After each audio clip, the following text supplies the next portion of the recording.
Kombur sendiri bersama Kripto Kisaran News. Oke, kembali lagi bersama Kripto Kisaran News, tapi kali ini kita tidak membahas tentang kripto ya. Kita akan memulai segmen baru yang namanya Kombur sendiri ya. Konsep Kombur sendiri ini ya sebenarnya terilhami dari cerita-cerita orang tempatan di Asahan atau Melayu Asahan yang dikenal dengan istilah kombur. Oke, kombur kali ini di segmen yang mungkin pertama, sebelumnya kita uji coba ya. Kita akan membicarakan tentang keluhan seorang teman. Ini agak menarik, kenapa dia berkeluh kesah. Jadi suatu hari teman yang kebetulan kos ya, itu bercerita tentang masalahnya. Selama ini kita tahu dia adalah seorang tenaga pendidik di sebuah sekolah negeri. Masalahnya adalah dia mengajar di kota ini, di tempat saya, tapi anak istrinya berada di kota lain, ya, berada di kota lain. Sehingga kalau bahasa kerennya kita bilang sebagai dua dapur, ya, dua dapur artinya. Artinya dia di sini juga butuh penghidupan, kemudian di tempat istri dan anak tinggal dia butuh penghidupan. Lalu dia berkeluh kesah beberapa bulan terakhir ini gajinya, terutama apa yang dibilangnya tukin itu sudah 2 bulan nggak keluar. Sebulan nggak keluar aja itu masalah baginya karena dia harus menghidupi 2 dapur. Bagaimana kalau sampai 2 bulan, 3 bulan dan seterusnya. Mendengar curhatan tersebut, saya kembali teringat tentang akun Guru Gembul ya, akun Guru Gembul. Dia pernah suatu hari membuat pertanyaan yang saya anggap menggelitik. Apa pertanyaannya? Pertanyaannya adalah, siswa belajar di sekolah itu untuk siapa? Apakah untuk dirinya sendiri, untuk orang tua, atau untuk negara? Tentu saja pertanyaan ini membuat kita tersadar bahwa ada sesuatu yang belum kita selesaikan.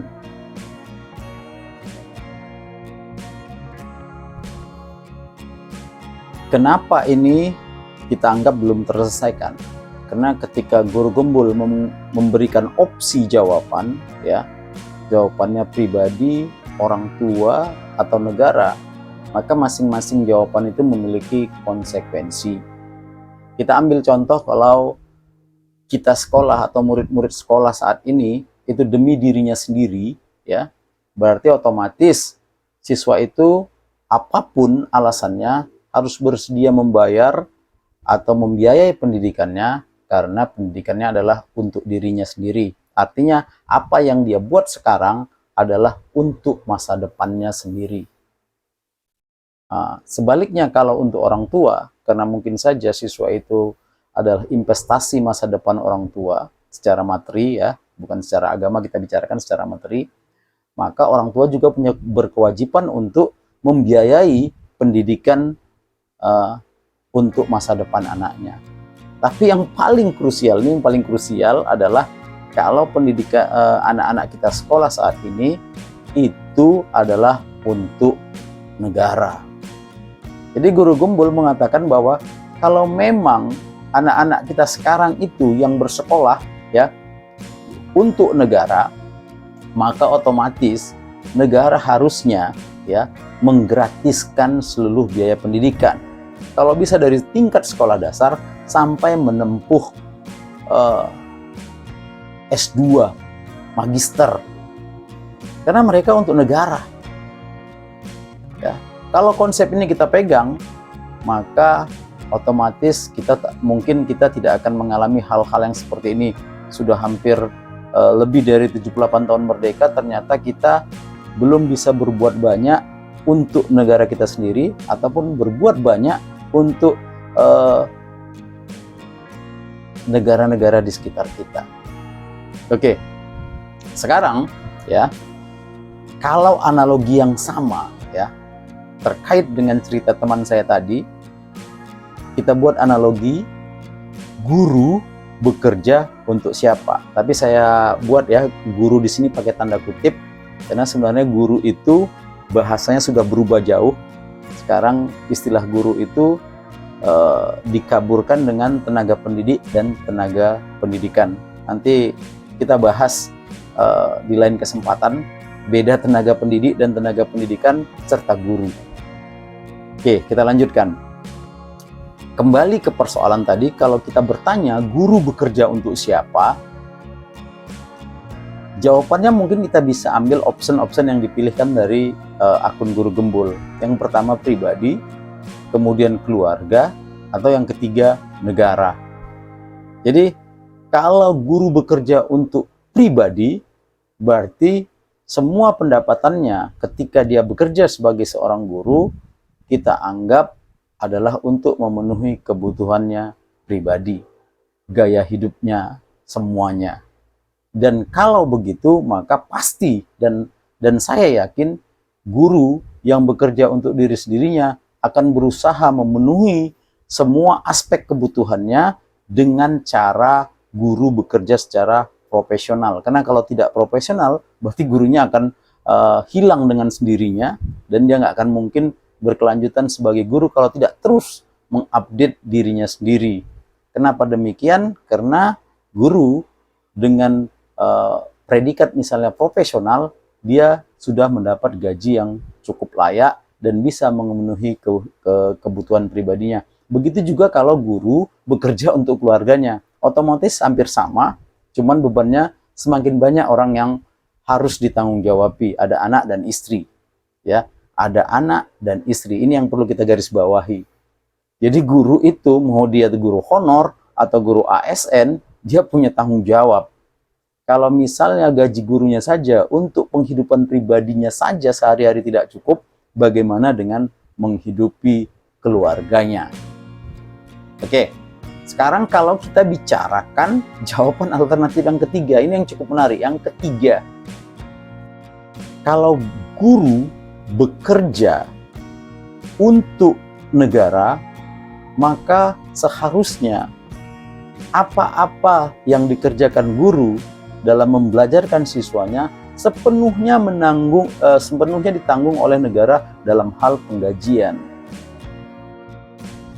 Bahkan kita berani bilang, bukan hanya guru ASN, tapi guru honor juga harus ditanggung oleh negara. Kalau memang guru itu kita butuhkan untuk masa depan negara. Kalau kita butuhkan untuk masa depan negara, nggak ada cerita. Tapi dalam kenyataannya, guru juga terpecah jadi dua, ya, dari segi penggajian, ya. Ada yang digaji negara, yang kita sebut guru ASN atau P3K, dan ada guru yang digaji oleh yayasan. Kalau digaji yayasan berarti dia guru honor, atau guru yang digaji oleh komite, itu guru honor. Dan rata-rata guru honor, maaf, untuk di tingkat level sekolah negeri dimanapun, itu biasanya gajinya lebih kecil dari gaji ASN. Tapi mungkin kalau di sekolah-sekolah swasta bonafit, bisa saja gajinya lebih besar dari gaji ASN. Persoalannya adalah masalah yang kita sebutkan tadi di dalam negeri kita belum seperti itu, ya, belum seperti itu. Kita nggak tahu kalau di negara-negara yang betul-betul makmur seperti Wakanda, ya. Karena kalau bicara gaji, besaran gaji juga kita masih terkecil ya di beberapa negara ASEAN. Kita gaji guru kita walaupun di ASN akan lebih kecil jika dibandingkan dengan Malaysia, Singapura atau Thailand, ya. Menurut salah seorang pengajar di Thailand yang berasal dari Indonesia, ya, gaji guru di Thailand itu antara 40 sampai 80 juta per bulan. Bandingkan saja dengan guru-guru di Indonesia. Kita ambil contoh, guru yang berpredikat ASN kemudian memiliki sertifikat profesional sehingga guru profesional sehingga dia mendapat tunjangan guru profesional, maka kalau kita akumulatif maksimum dia akan dapat 10 juta per bulan. 10 juta per bulan. Oke. Dengan besaran seperti itu, sebenarnya ya, untuk memenuhi kebutuhan sehari-hari guru dengan standar hidup Indonesia itu sudah cukup bagus.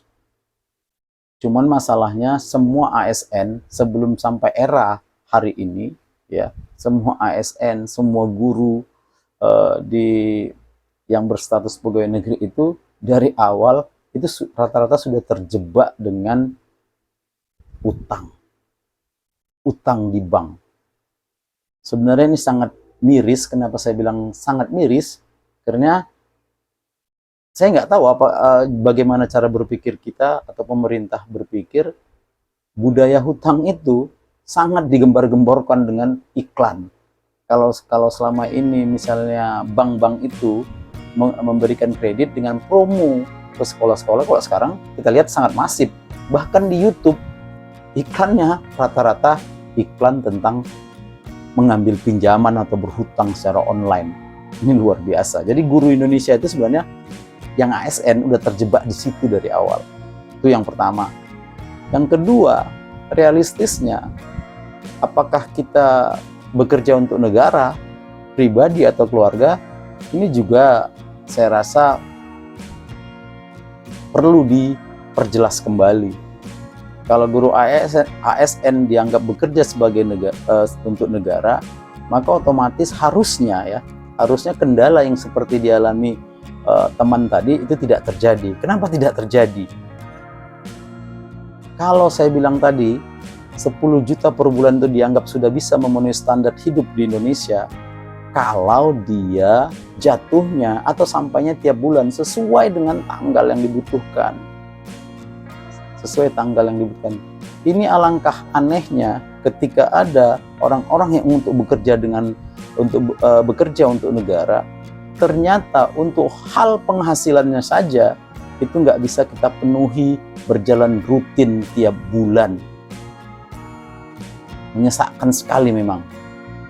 Apakah ini di Dinas Pendidikan atau di Kementerian Agama yang kedua-duanya mengelola pendidikan.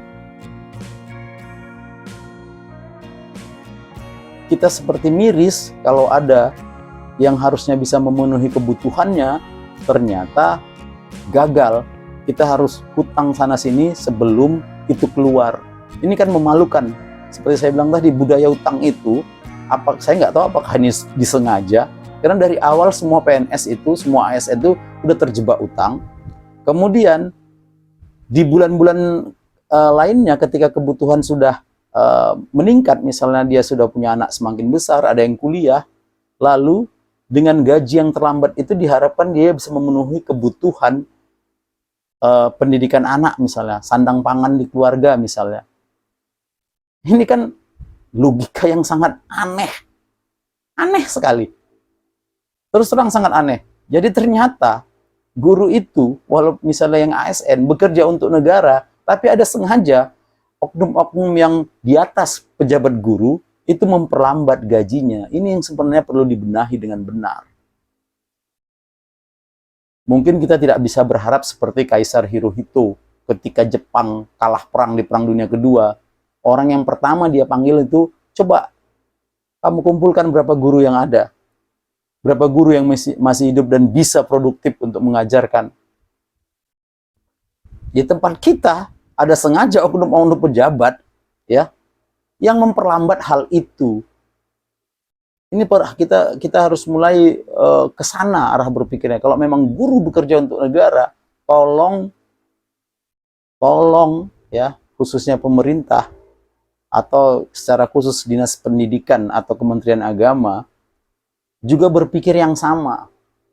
Kalau mereka berpikir untuk bekerja sebagai atasan atau bekerja di departemen yang mengurus tentang guru, bekerja untuk diri sendiri atau keluarga, maka otomatis guru di bawahnya yang merasa tidak disejahterakan, merasa dihambat, Atau kalau kata kawan saya, bahasanya adalah sebenarnya orang tak senang guru itu sejahtera.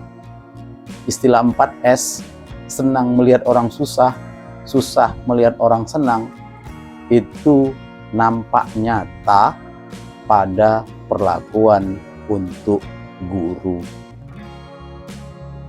Jadi sekali lagi, di Kombur sendiri ini, memang Komburnya sendiri nggak ada kawan, nggak ada lawan ya. Dengan cerita yang disampaikan teman itu, kemudian ulasan dari saya, kita kembali harus mempertanyakan lagi, guru bekerja untuk siapa? Untuk dirinya sendiri, untuk keluarga, atau untuk negara? Kalau guru untuk negara, tolong dan mohon, ketika hak-hak mereka itu harus ditempatkan atau diberikan dengan benar dan tepat waktu. Demikian Kombur sendiri ya dari Crypto Kisaran News.